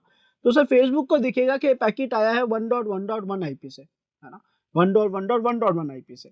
तो यहाँ पे फेसबुक ने रिप्लाई करा उसी सिस्टम को जहां से उसके पास रिक्वेस्ट आई थी, और इस वीपीएन सिस्टम ने उस रिक्वेस्ट को फॉरवर्ड कर दिया हमारे यूजर के पास, एक बेसिक सिस्टम के पास या फिर क्लाइंट के पास। तो अब इस पूरे प्रोसेस में ये वीपीएन सिस्टम हमारे लिए एक मीडिएटर बन गया जो हमारे हर एक पैकेट को इंटरनेट तक भेजेगा, और जितने भी यूजर्स हम कम्युनिकेट करेंगे इस वीपीएन की मदद से, सभी यूजर्स के पास जो आईपी एड्रेस जाएगा वो इस वीपीएन का आईपी एड्रेस जाएगा। अब एक बार इसको टेस्ट करके देखते हैं क्या ये इसी तरीके से वर्क कर रहा है या नहीं। देन हम देखेंगे कि इसके अंदर लूपहोल्स क्या है, कमियां क्या है, तभी हमें पता पड़ेगा कि वीपीएन बेस्ट ऑप्शन है या नहीं अनोनिमस रहने के लिए, या सिक्योर ऑप्शन है या नहीं अनोनिमस रहने के लिए। तो हम चलते हैं हमारे ब्राउजर पे, एंड यहाँ पे स्टूडेंट्स हम लिखेंगे व्हाट्स माय आईपी। जब मैं कमांड लिख के एंटर प्रेस करूंगा तो ये मुझे मेरी करंट आईपी शो करेगा, है ना, जो कि मेरी रियल आईपी एड्रेस है, और मैं नहीं चाहता ये रियल आईपी एड्रेस कहीं भी जाए। अब हम वीपीएन कैसे यूज ले सकते हैं? वीपीएन यूज लेने के बहुत सारे तरीके हैं। मैं अपने सिस्टम में टूल भी डाउनलोड कर सकता था, यानी एक सॉफ्टवेयर इंस्टॉल करके उसके जरिए भी वीपीएन जो है यूज ले सकता था, वीपीएन सर्विसेज यूज ले सकता था, एंड साथ ही साथ ब्राउजर के टूल्स भी इंस्टॉल कर सकते हैं जिन्हें हम एक्सटेंशंस कहते हैं। तो फिलहाल हम यहाँ पे लिखेंगे वेब स्टोर, और हमारी वेब स्टोर यानी ब्राउजर की प्ले स्टोर पर जाकर हम वहां से एक एक्सटेंशन डाउनलोड कर लेंगे जो वीपीएन चेंज करने में हमारी मदद करेगा। ऐसे बहुत सारे एक्सटेंशन स्टूडेंट्स हमें देखने को मिल सकते हैं। तो फिलहाल मैंने यहाँ पे लिखा वीपीएन, या फिर हमने लिख दिया free VPN, and enter press करा। तो हमारे पास काफी सारे सर्विसेज या एक्सटेंशन आप कह सकते हो यहाँ पे शो हो रही है, जिनमें से एक मैं ऑलरेडी यूज ले रहा हूँ जिसका वर्क मुझे अच्छा लगता है। ठीक है, तो ये है फ्री वीपीएन फॉर क्रोम। हमने इस पर क्लिक करा और यहाँ पे ऐड टू क्रोम का बटन आएगा जो फिलहाल मेरे विजिबल नहीं है बिकॉज ऑलरेडी ये एक्सटेंशन मेरे पास है, बट आप लोगों के ऐड टू क्रोम का ऑप्शन आएगा, आप उस पर क्लिक करेंगे एंड ये एक्सटेंशन यहाँ पे इस पजल सिंबल में हमारे पास ऐड हो जाएगा। आप देख सकते हैं यहाँ पे हमारे पास फ्री वीपीएन फॉर क्रोम का ऑप्शन विजिबल है। एंड अब हम क्या करेंगे, अब हम जाएंगे हमारे पहले टैब पे जो हमें एक आईपी एड्रेस दिखा रहा था जो मेरा करंट आईपी एड्रेस है। मैं नहीं चाहता ऑब्वियसली आईपी एड्रेस किसी को भी दिखे, तो हम एक्सटेंशन पे क्लिक करेंगे, फ्री वीपीएन पे क्लिक करेंगे, और अब मैं इसे स्टार्ट कर रहा हूँ। आप देख सकते हैं मैंने यहाँ पे फिलहाल पेरिस का सर्वर सिलेक्ट कर रखा है, वीपीएन को बोल रखा है कि आप मुझे पेरिस का कोई भी एक वीपीएन सिस्टम अलॉट कर दो जो आपके पास अवेलेबल हो। फिलहाल स्टार्ट हो चुका है, तो हमें इस पेज को रीलोड करना है और देखते हैं क्या हमारा आईपी एड्रेस चेंज हुआ या नहीं। तो आप देख सकते हैं स्टूडेंट्स यहाँ पे हमारा जो आईपी है वो चेंज हो चुका है, पेरिस का हमें आईपी एड्रेस शो कर रहा है जो कि बिल्कुल ही डिफरेंट है मेरे पुराने आईपी एड्रेस से। अब मैं कोई भी एक्टिविटी करूं तो हर एक यूजर को यही आईपी एड्रेस विजिबल होगा। सो आप सभी को इस वीपीएन की वर्किंग तो दिख गई। सो आई होप स्टूडेंट्स आप सभी को इसकी वर्किंग तो समझ आ गई। अब हमें ये देखना है कि क्या ये एक सिक्योर ऑप्शन है या नहीं, या इसमें क्या क्या लूपहोल्स और कमियां हैं। तो स्टूडेंट्स यहाँ पे जैसा हम देख पा रहे हैं मुझे यहाँ पे 3 बड़ी कमियां दिख रही है। सबसे पहली कमी जो है इस वीपीएन के लिए वो ये है कि सर हमारे पास एक लंबे समय तक केवल एक ही वीपीएन सिस्टम हमें अलॉट करा गया है। इसका मतलब अगर ये यूजर ए कोई भी एक्टिविटी कर रहा है और लंबे समय तक इसके पास यही सिस्टम है, मान लेते हैं ये एक सिक्योरिटी एक्सपर्ट है जो एक हैकर को पकड़ने की कोशिश कर रहा है वीपीएन के जरिए, तो जब ये इस वीपीएन सिस्टम्स के जरिए कंटिन्यूअसली हैकर को पैकेज भेजेगा ताकि उसकी डिटेल कलेक्ट कर सके, उसको हैक कर सके, तो इस हैकर को एटलीस्ट ये आईपी एड्रेस तो दिखेगा कि इस आईपी से इस पर अटैक होने की कोशिश हो रही है। ये बात तो हैकर को पता पड़ जाएगी।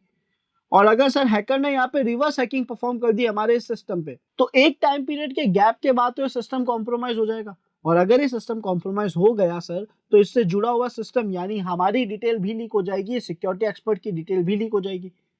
सो इस केस में हमें एक बहुत बड़ा लूपहोल दिखा कि सर आपके पास लंबे समय तक केवल एक ही मीडिएटर है, एक ही सिस्टम दे रखा है जो आपकी सारी एक्टिविटीज परफॉर्म कर रहा है।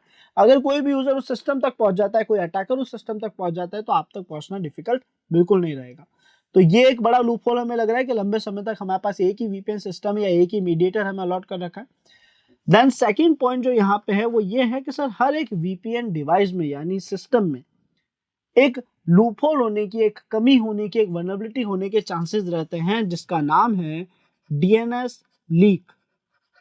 अब ये डीएनएस लीक क्या है? तो सर डीएनएस लीक एक वल्नरेबिलिटी है जिसका कहना ये है कि आपका जो वीपीएन सिस्टम है उस पर कुछ स्कैन्स रन करने की वजह से हो सकता है कि वो अपने साथी वीपीएन सिस्टम्स का या अपने सर्वर वीपीएन सिस्टम का या फिर अपने क्लाइंट का जो आईपी एड्रेस है वो लीक कर दे। यानी आपको वीपीएन ने एक आईपी अलॉट करा जो कि था 1.1.1.1 एग्जांपल के तौर पे।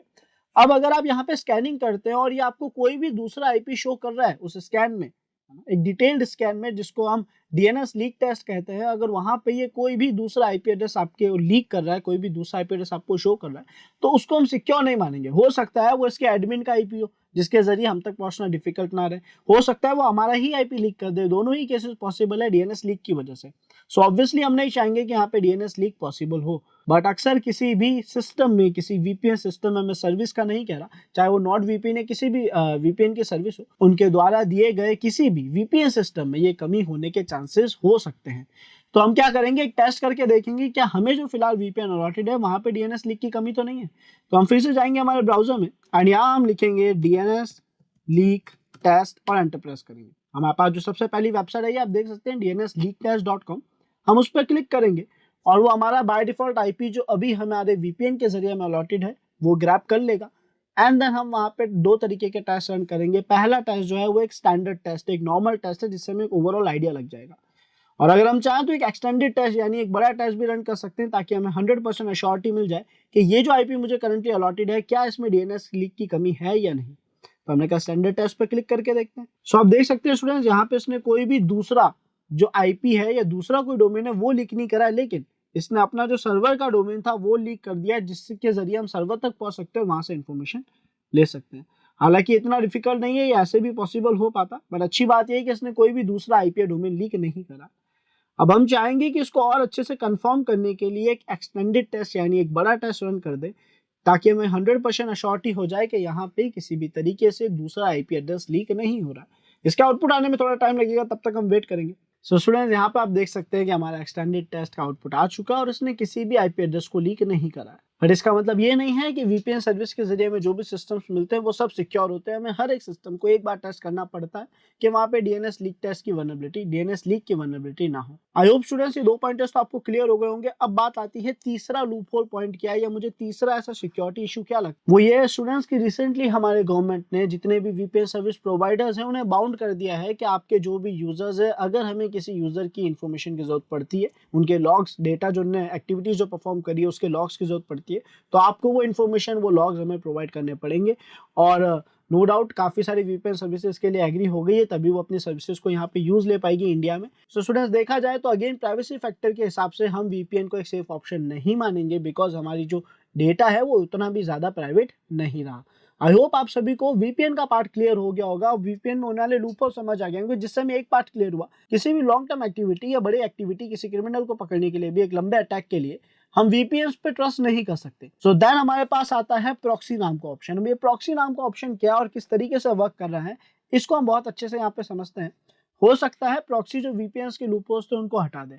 पहला पार्ट ये है, प्रॉक्सी को यूज लेने के दो तरीके हैं, एक तरीका है मैनुअल एंड एक तरीका है ऑटोमेशन। लेकिन सर जब हम मैनुअल तरीके को अप्लाई करते हैं तो ये वर्क कैसे करता है या प्रॉक्सी वर्क कैसे करता है, जो प्रॉक्सी सिस्टम्स को यूज लेना चाहता है। तो प्रॉक्सी में क्या होता है सर, प्रॉक्सी में एक लिस्ट होती है जिसको हम प्रॉक्सी लिस्ट कहते हैं, ठीक है। तो यहाँ पे सर हम बनाते हैं एक प्रॉक्सी लिस्ट। प्रॉक्सी लिस्ट का मतलब है कि एक आपके पास लिस्ट होगी जिसमें कई सारे आईपी एड्रेसेस और उनके ओपन पोर्ट्स होंगे, और हो सकता है उनके यूजर नेम और पासवर्ड भी हो अगर उस पर्टिकुलर पोर्ट पे पासवर्ड लगा रखे हैं उस केस में। अदरवाइज आप क्या करेंगे, आईपीओ पोर्ट की, ओपन आईपीओ पोर्ट्स की एक लिस्ट बना लेंगे, वो सिस्टम जो आपके लिए एज अ प्रॉक्सी वर्क करने को रेडी है। तो आप जैसे ही यहाँ पे लिस्ट बनाएंगे आप अपना वर्क स्टार्ट कर सकते हैं। इसका मतलब आप अपने सिस्टम को इस प्रॉक्सी लिस्ट से जोड़ देंगे या आपके सिस्टम के अंदर ये प्रॉक्सी लिस्ट कॉन्फ़िगर करेंगे। अब अगर मैं कहता हूं मुझे फेसबुक एक्सेस करना है तो मेरे सिस्टम के कुछ पैकेट्स, हो सकता है इसका जो पहला आईपी था, मान लेते हैं 1.4, उसके जरिए जा रहे हैं, कुछ देर बाद वो चेंज हो जाएंगे, दूसरे आईपी से जाने लग जाएंगे, कुछ देर बाद वो तीसरी से, देन फोर्थ से। तो हमारे वीपीएन में जो एक लूपहोल था कि लंबे समय तक आपको एक ही सिस्टम अलॉट कराया गया है, वो यहाँ पे नहीं है। यहाँ पे हमारे पास एक रेंज ऑफ सिस्टम्स है, जितनी बड़ी लिस्ट आप बनाएंगे उतने ज्यादा सिस्टम्स आपके पास अवेलेबल होंगे, और अब एक ही सिस्टम आपके पैकेट्स लेकर नहीं जाएगा इंटरनेट पर।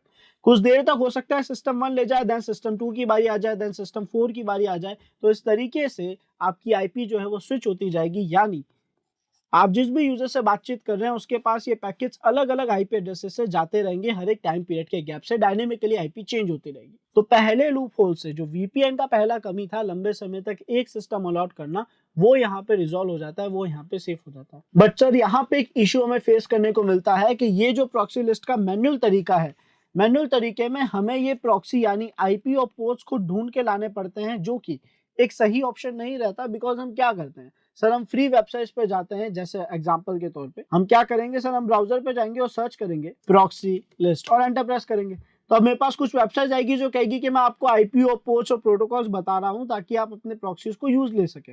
है ना। हमने स्क्रॉल डाउन करा, आप देख सकते हैं हमारे पास यहाँ पे कुछ आईपीओ पोस्ट आ चुके हैं, हालांकि यहाँ प्रोटोकॉल मेंशन नहीं करे गए, आई थिंक दूसरी वेबसाइट में प्रोटोकॉल्स भी बता दिए जाए। बट ऑल द स्टूडेंट्स, ये जो सोर्सेज हैं ये ओपन सोर्स है, यानी ये सबके लिए विजिबल है, हर कोई इन आईपीएस को, इन पोस्ट को देख सकता है।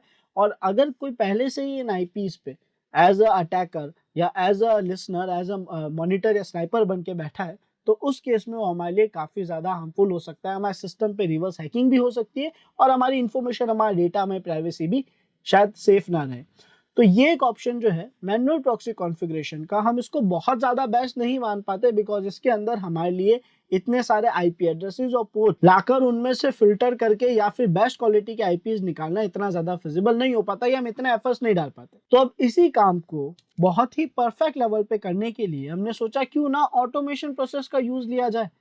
अब हम कहाँ सोर्सेज पे जाकर एक एक आईपीओ पोर्ट लेकर आएंगे और उनमें भी हम अश्योर नहीं कर पाएंगे कि कौन सा कितना सेफ। तो क्यों ना हम ऑटोमेशन प्रोसेस को यूज लें यहाँ पे, जो शायद हमें इस चीज की अश्योरिटी दे। बिकॉज स्टूडेंट, जब हम बात करते हैं ऑटोमेशन प्रोसेस की, तो प्रॉक्सी के अंदर ऑटोमेशन प्रोसेस का नाम आते ही एक बहुत ही फेमस और एक बहुत ही अच्छी सर्विस का नाम आ जाता है, एक प्रोजेक्ट का नाम आ जाता है, जो कि है टॉर प्रोजेक्ट। टॉर प्रोजेक्ट क्या है सर? टॉर एक ऐसा प्रोजेक्ट है जो केवल और केवल कंप्लीट अनोनिमस रहने के लिए बनाया गया प्रोजेक्ट है। इसका पूरा फोकस रहता है बेस्ट लेवल पे अनोनिमस कैसे रहा जाए। अगर आप टॉर के बारे में बात करें तो टॉर का खुद का ऑपरेटिंग सिस्टम है जिसका नाम है टेल्स, एक ऐसा ऑपरेटिंग सिस्टम जो केवल और केवल अनोनिमस रहने के लिए बनाया गया है। ऐसे ही इसका खुद का ब्राउजर भी है जिसके जरिए आप लोग डार्क वेब जैसी चीजों को एक्सेस कर पाते हैं, जिसका नाम है टॉर ब्राउजर। और इसके कुछ टूल्स भी है जिसका नाम टॉर या XYZ, कुछ एक्स्ट्रा टूल्स है जो हमें अच्छे लेवल पे अनोनिमस रहने में हेल्प करते हैं।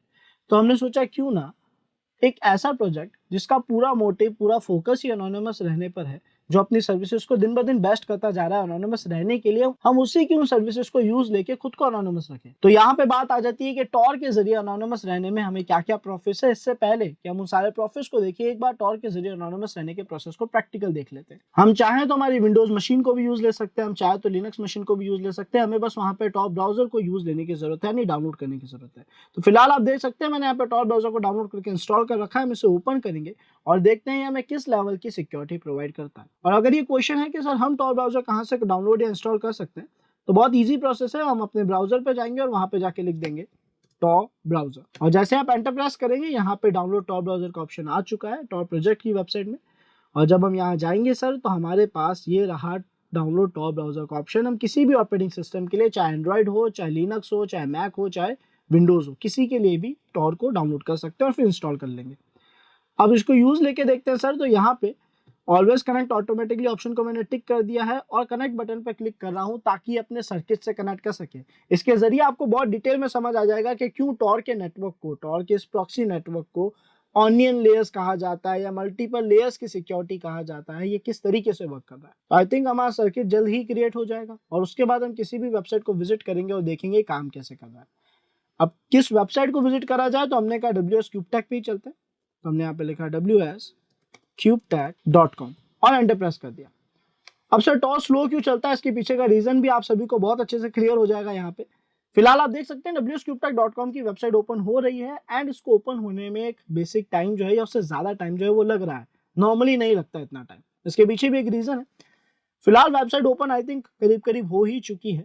अगर आप यहाँ पे ध्यान से देखें इसके URL वाले एड्रेस बार में, तो यहाँ पे इस लॉक बटन के पास में आपके पास एक बटन है, आपके पास एक आइकन यहाँ पे आपको शो हो रहा है जिस पे अगर आप होवर करें तो आप देखेंगे टॉर सर्किट लिखा हुआ दिख रहा है। अब सर अगर हम इस पर क्लिक करें तो ये मुझे बताएगा कि मेरा पैकेट किस तरीके से सर्वर तक पहुंच रहा है WSCubeTech के। तो आप देखेंगे मेरे ब्राउजर से निकलते ही वो एक यूनाइटेड किंगडम के सर्वर के जरिए पहुंचा स्वीडन के सर्वर के पास, देन फिर से स्वीडन के सर्वर के पास जो कि डिफरेंट सर्वर है, एंड देन WSCubeTech के पास। यानी आपके और WSCubeTech के बीच में आपको 3 मीडिएटर्स प्रोवाइड कराए जा रहे हैं एक ही टाइम पे, जो आपके पैकेट को WSCubeTech के सर्वर तक पहुंचा रहे हैं और वहां से रिप्लाई लाकर आपको दे रहे हैं। तो ऑब्वियसली बात है स्टूडेंट्स, ये उस प्रोसेस को स्लो तो करेगी, यानी हमारी इंटरनेट सर्विसेज जो है या वेबसाइट लोडिंग टाइम जो है वो स्लो तो डेफिनेटली होगा, बट ये एक बहुत अच्छे लेवल की सिक्योरिटी दे रहा है।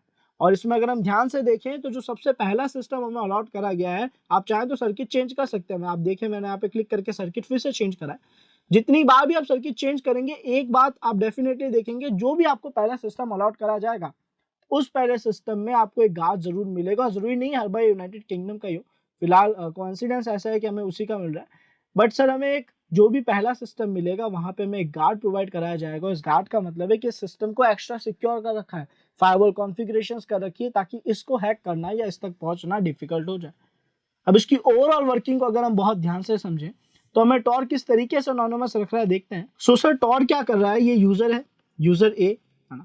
अब यूजर ए ने टॉर सर्विसेज को स्टार्ट कर दिया अपने सिस्टम में, तो टॉर क्या करेगा सर, उसे एक सिस्टम अलॉट करेगा, देन एक और सिस्टम अलॉट करेगा एंड एक और सिस्टम अलॉट करेगा, यानी लेयर्स ऑफ सिस्टम्स अलॉट कर रहे हैं, वो भी डिफरेंट कंट्रीज के और अलग अलग जगहों के, है ना।